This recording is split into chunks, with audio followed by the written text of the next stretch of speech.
মুসলিম তো সে যার হাত থেকে, যার হাতের অনিষ্ট, মুখের অনিষ্ট থেকে তার আশেপাশের ভাইয়েরা নিরাপদে থাকে, সে হচ্ছে মুসলিম। তার মানে আপনার হাত দিয়ে, আপনার কথা দিয়ে, আপনার কাজ দিয়ে আপনি আশেপাশের কাউকে যদি কষ্ট দেন, আপনি মুসলিম হতে পারবেন?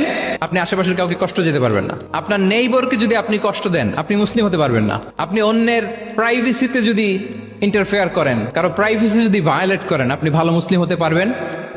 কারো পার্সোনাল স্পেসে যদি আপনি নাক গলান, আপনি যদি ইন্টারফেয়ার করেন, তাহলে আপনি ভালো মুসলিম হতে পারবেন না। অন্যের অধিকারের ব্যাপারে ইসলাম আমাদেরকে সচেষ্ট থাকতে বলে। ইসলাম বলে ওয়ালা তাজাসসু, খবরদার গোয়েন্দাগিরি করো না, কারো পার্সোনাল স্পেসে নাক ঢুকিও না।